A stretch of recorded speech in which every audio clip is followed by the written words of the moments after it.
Hello, and welcome to Unity of Fredericksburg.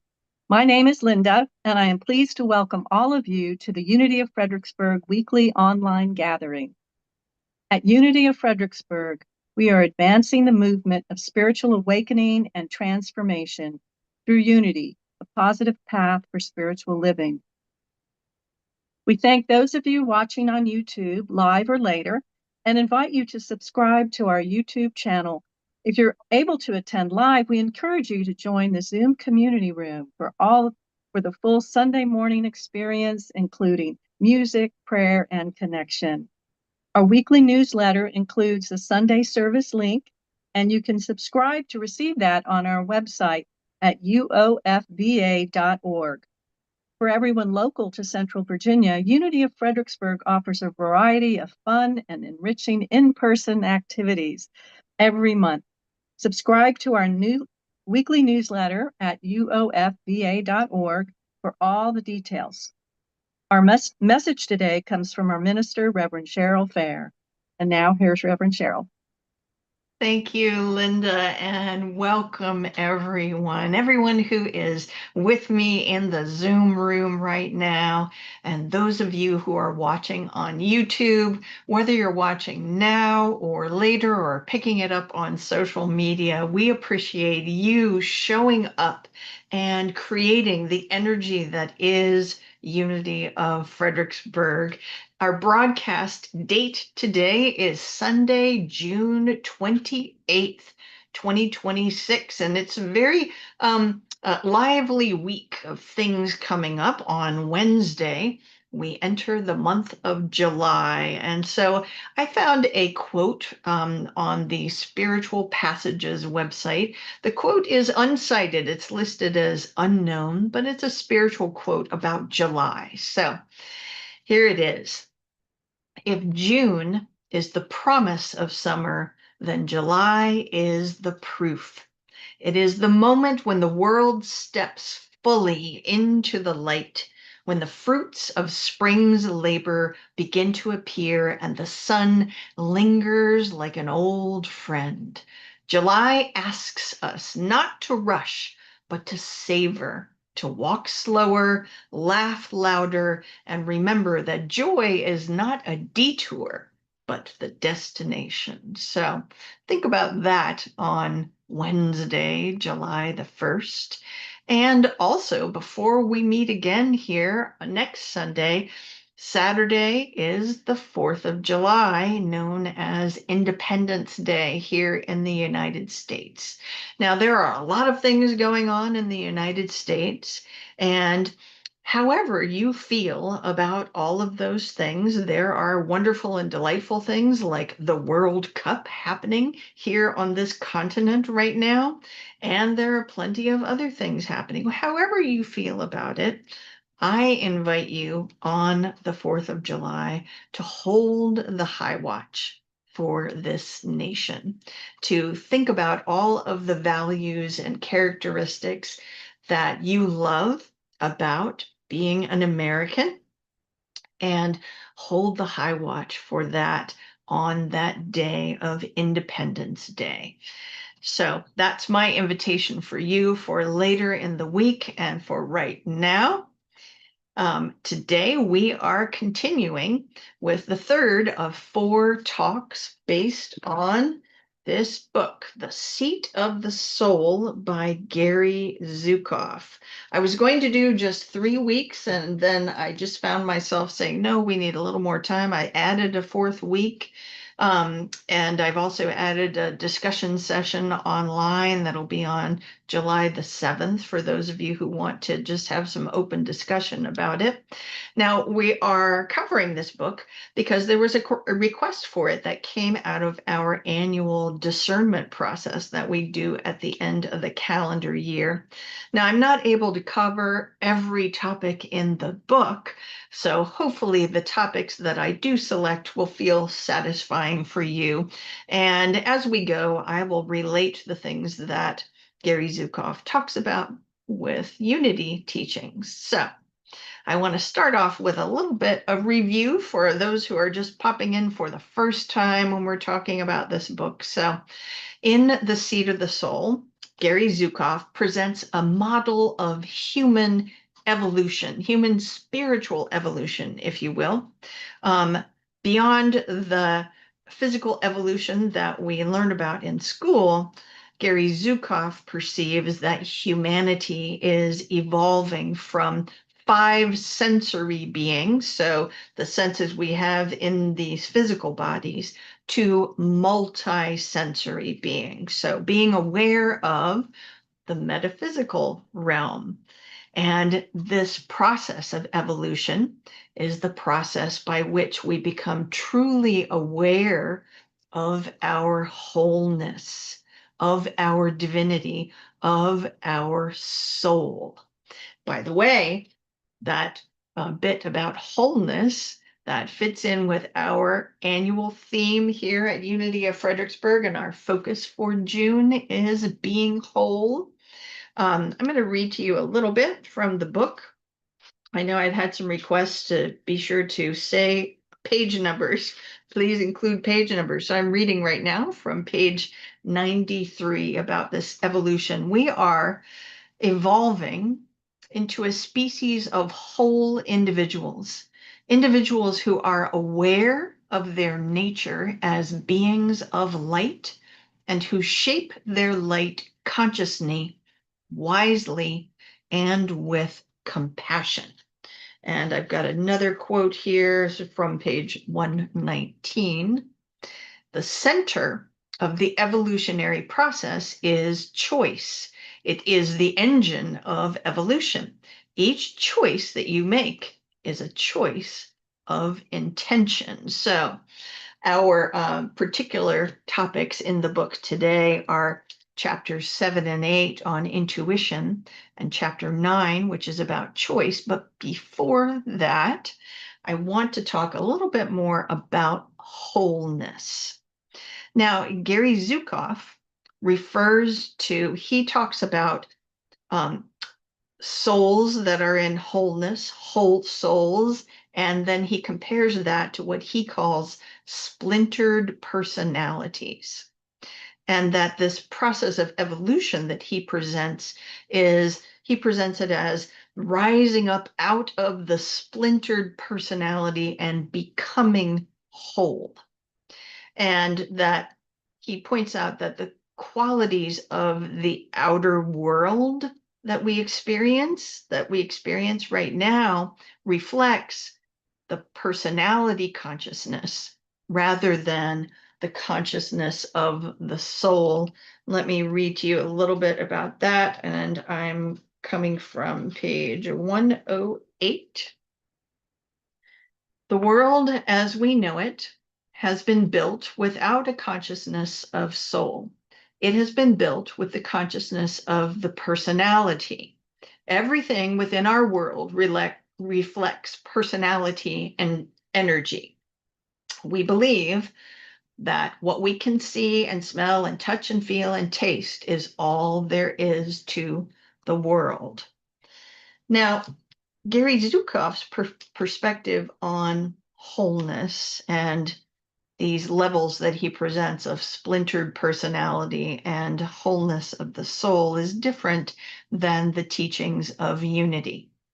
So unity's perspective on wholeness comes from the foundation of unity founders. And in particular, today, I'm looking at the teachings from unity founder Charles Fillmore in this book called Christian Healing.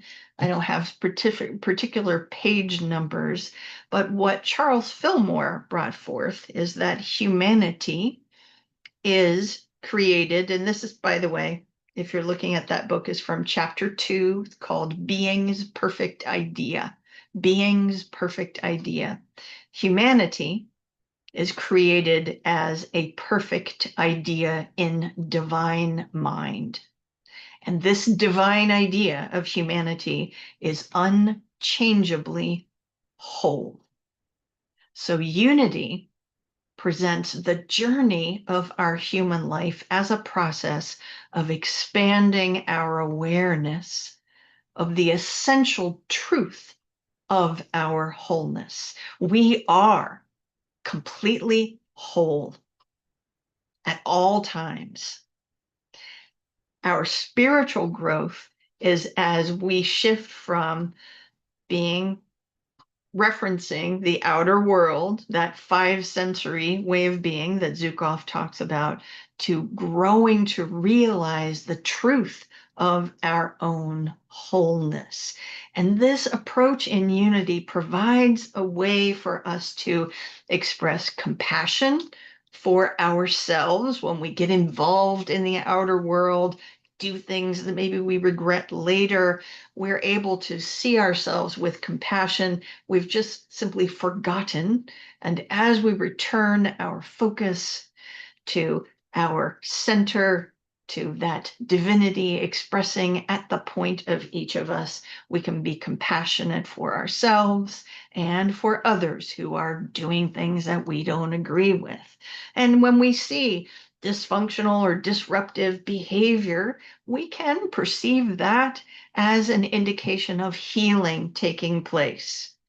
And we can always hold the high watch for ourselves, for others, in response to things going on in the outer world.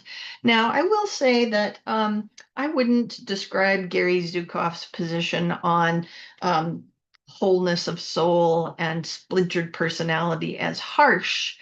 However, I will say if you feel a twinge when you read him talking about negative qualities of the splintered personality, I encourage you to bless his ideas, knowing that his goal is to help us all achieve an awareness of our inherent wholeness. He just has a different way of communicating it than we do in unity. So take a breath right here, right now, reflecting on this divine idea of wholeness.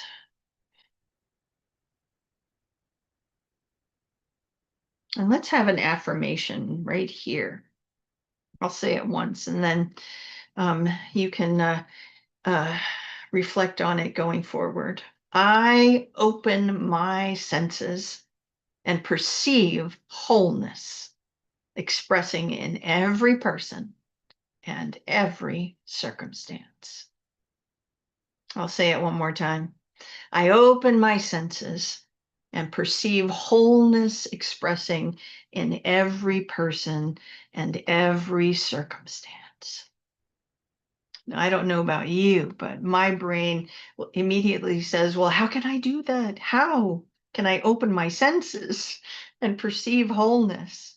Well, it's an ongoing activity, right? It's an ongoing unfoldment of working on understanding the nature of humanity and the nature of the divine, continuing to become more and more aware of how the universe operates on a metaphysical level, not just the laws of the physical universe around us.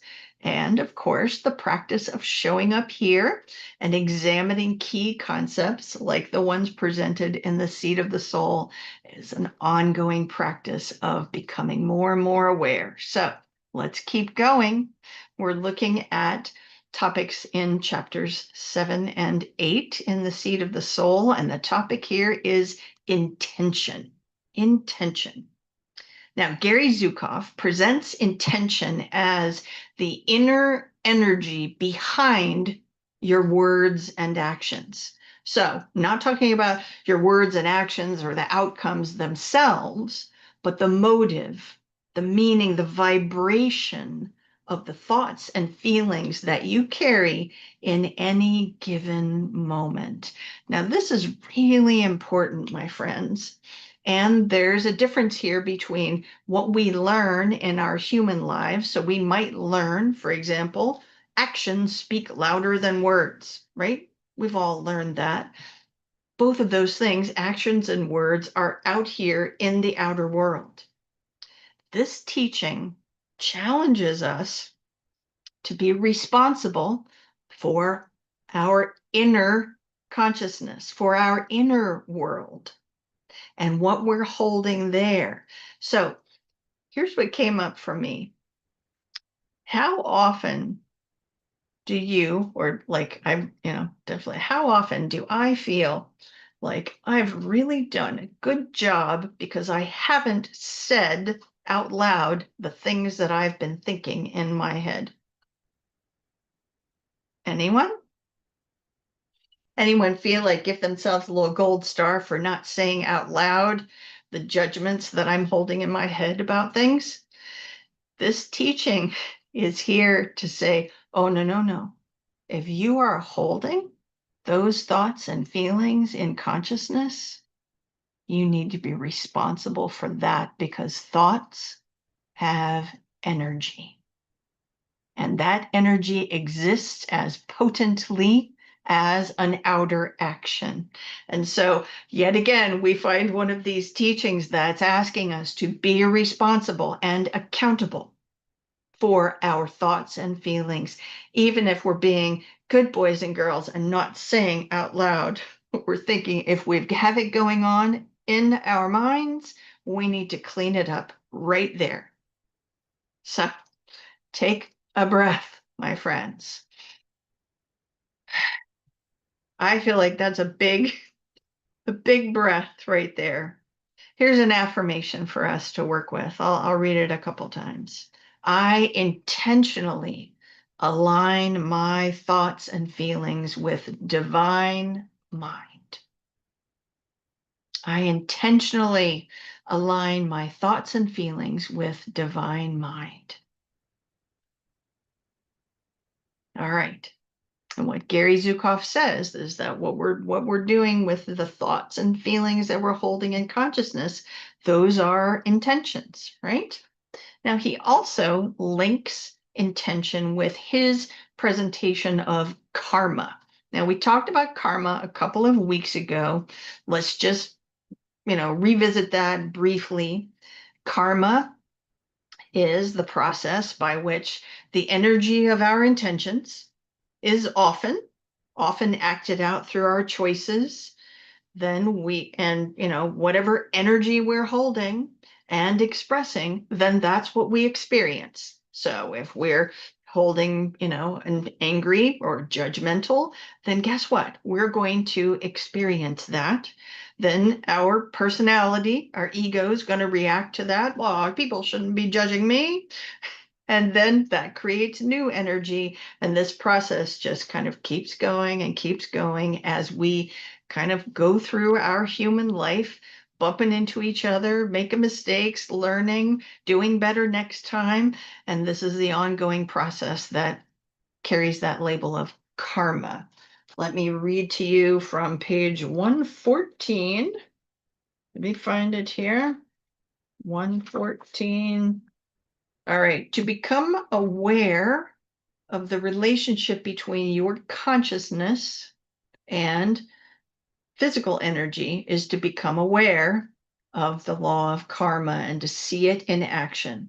What you intend is what you become. What you intend is what you become.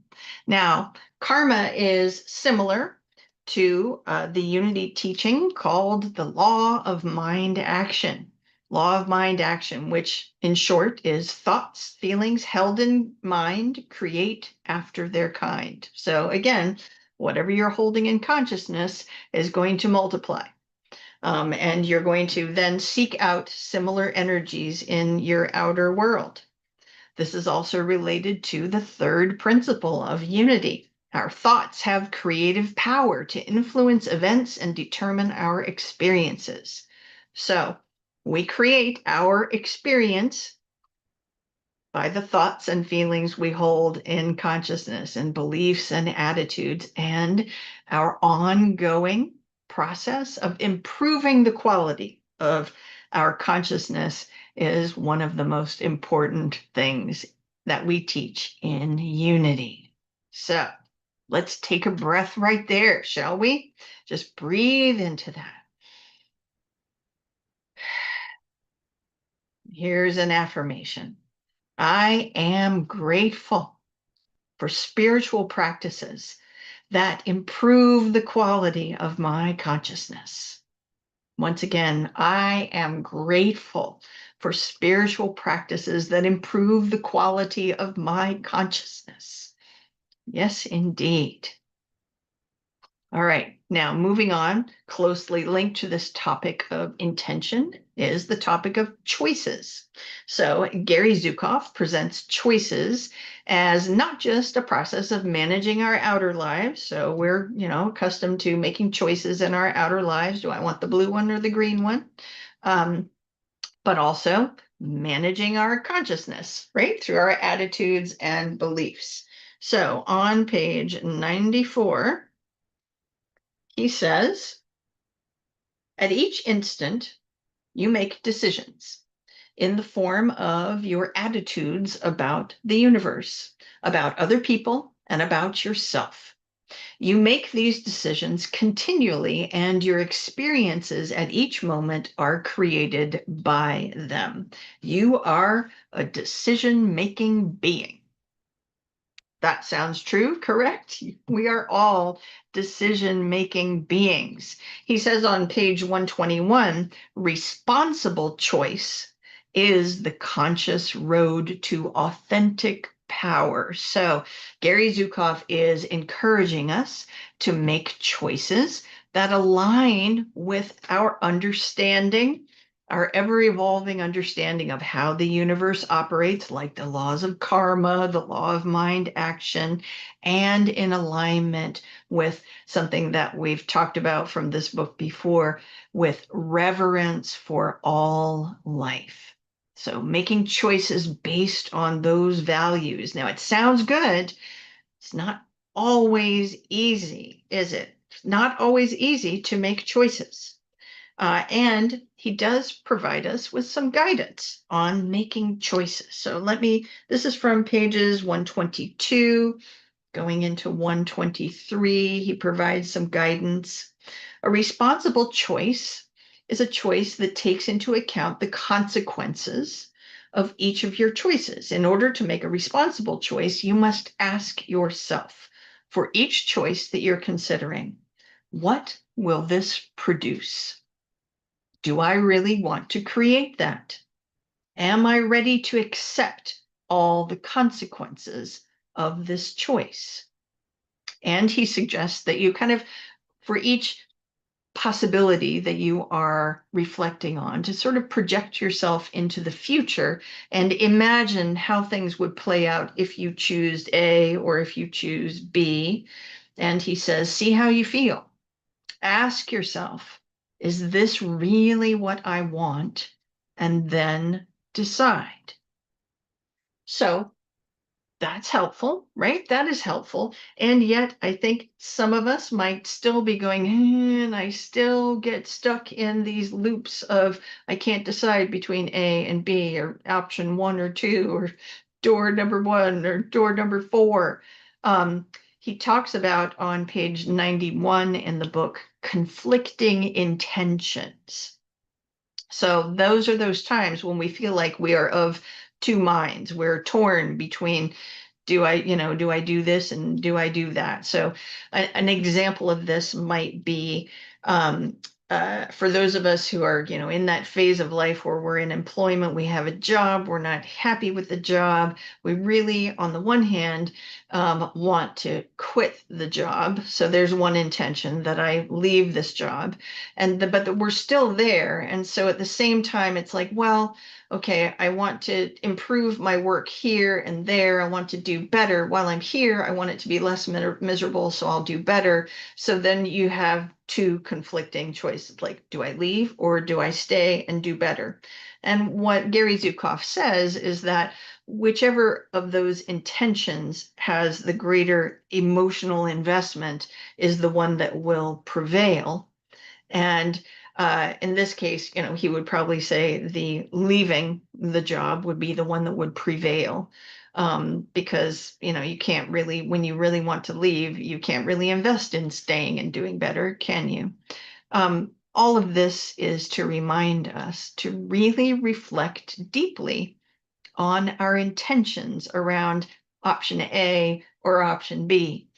Now, Gary Zukav also, he doesn't present the dynamic of struggling to make a decision as a negative thing. So here's a quote from page 127. Let me find it here. 127, around this. When you struggle consciously with a choice between the wants of your personality and the needs of your soul, you enter a dynamic through which you are enabled to evolve without creating negative karma. This is the dynamic of temptation. And on page 128, he writes, temptation is a dress rehearsal for a karmic experience of negativity. So again, what he's saying is, as we take the time to use our, in unity terms, our power of imagination to say, if I choose option 1, what might happen? If I choose option B, what might happen? That we're able to kind of use our imagination to imagine how things might go, and we can play out options without getting into, say, hurting anyone or hurting ourselves. You can imagine capturing yourself in the conversation that many of us had been. My personality, my ego would really like to have the ice cream, but my soul would like for me to go for a walk and exercise my body. And it's like, which one do I do? Now, I don't want to judge on either one of those choices, but we understand how these show up. What Gary Zukav's point is that don't make this process of deliberating a problem. Just be at ease. Ask yourself the questions. Do a little dress rehearsal in your mind. Trust that the impulse of your soul will, if you listen to it, will help you in choosing in that direction of evolving. So let me read just a little bit more. We're getting to the end of our talk for today and heading into meditation soon. Here we go. So he's giving us some examples. When you choose the energy of your soul, when you choose to create with the intentions of love, forgiveness, humbleness, and clarity, you gain power. When you choose to learn through wisdom, you gain power. When you choose to create with the energy of your personality and things going on in the outer world, then your choices kind of take away your own sense of power. So take a deep breath right there, my friends, around this topic of making choices. And I will point out that when it comes to Unity's 12 powers, the power that is associated with making choices is our power of will, our willingness. So here's an affirmation. I look to my power of divine will and make choices with ease. I look to my power of divine will and make choices with ease.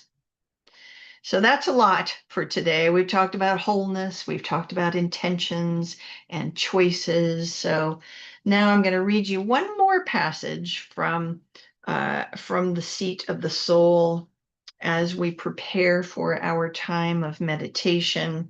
Here it is. This is from page 132.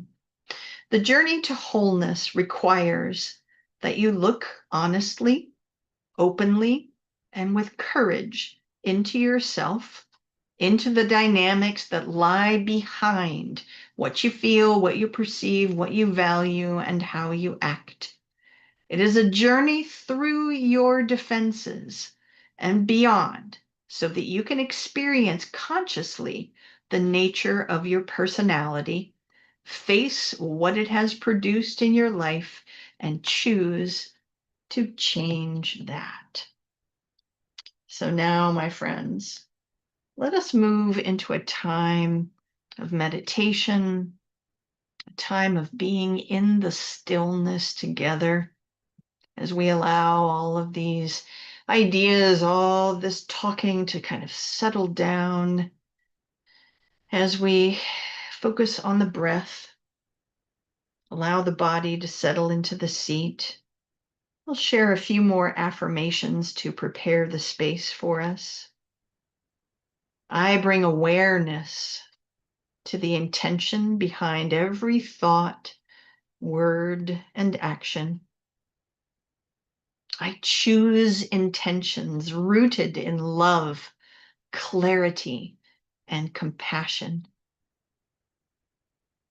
I align my intentions with the values of my soul. I cultivate intentions that uplift and heal. And now we will settle into a time in the stillness together.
As we begin to bring our attention back to the present moment, back to the breath in the body and the body resting in the seat, we'll close out with a few more affirmations.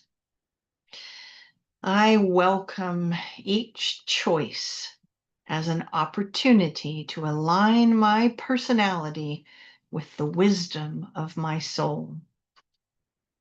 I take responsibility for my choices, understanding they shape the evolution of my inner and outer life. And I'm going to welcome you to repeat after me this final affirmation of our talk this morning, our time together. I'll say it once and then you can repeat it with me at home a couple times. As I align with spirit within, I realize wholeness. Say it with me. As I align with spirit within, I realize wholeness. Let's say it one more time together. As I align with spirit within, I realize wholeness. Yes, indeed, I do. And I hold that for you, my friends. And I thank you so much for showing up and being here today. And now I'm going to hand it over to our friend Linda to finish up our YouTube broadcast. Thank you, Reverend Cheryl. And thank you all for watching the weekly broadcast from Unity of Fredericksburg. Visit our website, uofva.org, to learn more about our mission of spiritual awakening and transformation, and support our ministry with your financial donation.